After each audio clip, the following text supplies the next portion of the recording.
story tonight that I don't think any of you have heard, but one or two maybe. But I thought you ought to hear a testament of how inspired our president was with the beginning of how the ambassadors came about. President, I don't know if I even recounted this, even though it happened with both of us. Some of you may know in my pre-mission life that I served as a emissary of rock and roll. I was in a professional rock band, touring the country and did a record and opening for ZZ Top and doing a lot of fun things, and then finally decided to change my ways and go on an LDS mission. Needless to say, the church asked me to wait for a year before they would let me go on that mission. But during that year, it came time that I thought I should get a patriarchal blessing. I went into patriarch and got the blessing just like normal. About 2 months later, I called and said, you know, I'd really like to get a copy of that blessing. I understand that they usually give you a copy of it. And the patriarch said, you know, every time I go to sign it, I feel like there's more that needs to be added. I was like, whoa. He said, could you come back to my office and could you come fasting and praying? I came to his office and he laid his hands on my head for a second time. And the entire addition to that patriarchal blessing was the Lord telling me not to give up my musical talent. You see, when I had stopped playing in the band, it had gotten me in so much trouble that I felt like I, kind of like an alcoholic, needed to put it away. And the patriarch added this whole section to my patriarchal blessing, saying that the Lord had much for me to do with my musical talent. And it specifically said that I would be called on during my mission to use this musical talent. And that the Lord had much for me to do in that area. Fast forward now many months, when I was on my way to a zone conference, sitting with President Ivory in the car, and as luck would have it, we started talking about patriarchal blessing. I had long since figured that my patriarch must have not known what he was talking about, because I showed up with a 3- or 4-star general retired that wanted nothing to do with music and a mission, and so I quickly gave up that idea. And anyway, and so President Ivory were in this car on the way to his own conference talking, and we got talking about patriarchal blessings. And I said, you know, I had the strangest thing happen. I had kind of like 2 patriarchal blessings, and I told him the story. And I could tell that he was really in deep thought for me.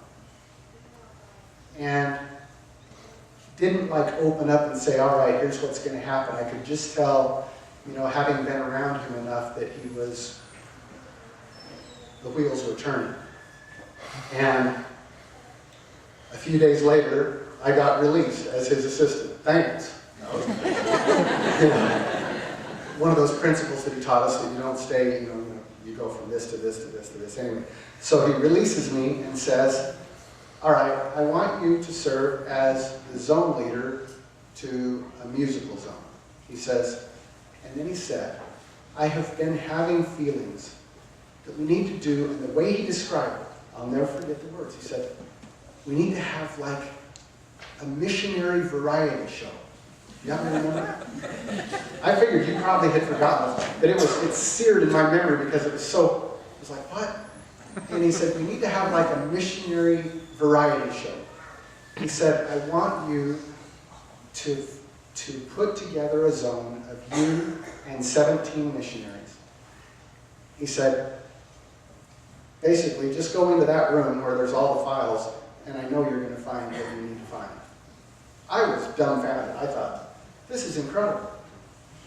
And then it became very clear that we were serving under an extremely inspired man. Because what I found in those mission files, you just couldn't believe.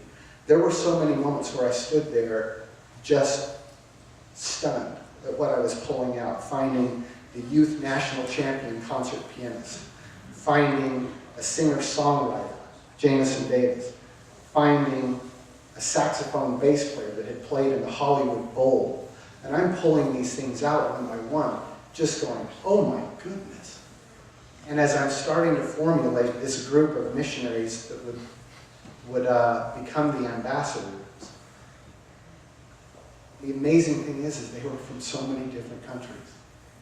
And that's when President Ivory said, we're going to make it an international show.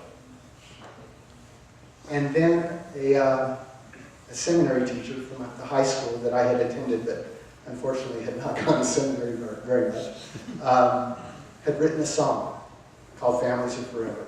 And somebody from high school sent it over on a cassette tape. And kind of the rest is history. But I can only tell you that if you think the story was just amazing up until then, which is just phenomenal that this man was thinking out of the box to this extent, there are two more things that I wanted to tell you. First, I remember how hard I struggled to find somebody to play drums. And I knew as a former professional musician that without drums we didn't have a variety show. We were done. And President Ivory, I don't know if you've heard this story. All the ambassadors would know this story though. Elder Luke, you certainly would know this story. Where is it? I just saw him. There you are. We showed up the first day, and all these missionaries show up at the flat that we had made arrangements for all of us to stay at. And I announced to them all what we're about to do. And there's eyes that are this big, and jaws to the ground, you know. And I see one missionary over there, pale white. Because I described that you're going to do this, and you're going to do this, and you're going to do this. And I've explained to Elder Luke that he's going to be the one playing the drums. He comes to me after the meeting and says, Elder Brown, I don't know how to play drums. I was like, what? And he said, I played snare drum in marching band. And I thought, we're in trouble. We're in a mess on this thing. And I knew that we didn't have another drummer, at least from the records, from all the files that I had gone through. I had spent hours and hours going through these files, and we didn't have another drummer in the mission. And Elder Luke said, Elder Brown, I can't do it. I need to go back out in the field and do missionary work because I can't play drums. And it was one of those times when I knew we needed a miracle.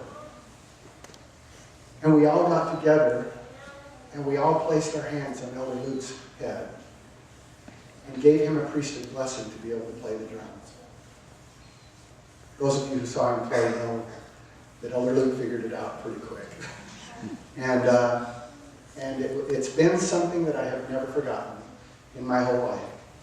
And the Lord gave him a temporary blessing, and play he did. And then the second thing and last thing I want to tell you is, and I hope it's a principle that all of us take through our lives, and that is that just when you think that you're done with this amazing task, you've gone out and you've done something really quite remarkable, and you're ready to pack up and go back to living your normal life. That was when our president, Ellis Ivory, kicked in one more gear. Knocked me right over when he said, Elder Brown, I need you to stick around for another couple of weeks. I mean, I was thinking, finally, I'm going to go out and knock on some doors. And he said, I need you to stick around for another couple of weeks because we're going to make a film strip. I was like, really? Yeah, well, we're going to use Frank, and we're going to, and he described it, and it was just all, just like that. And, I look at the impact of that film strip later on, and it's just brilliant. So I stand before you to say thank you to an inspired mission president, an inspired husband and wife who went over there and gave everything they had and taught all of us to believe.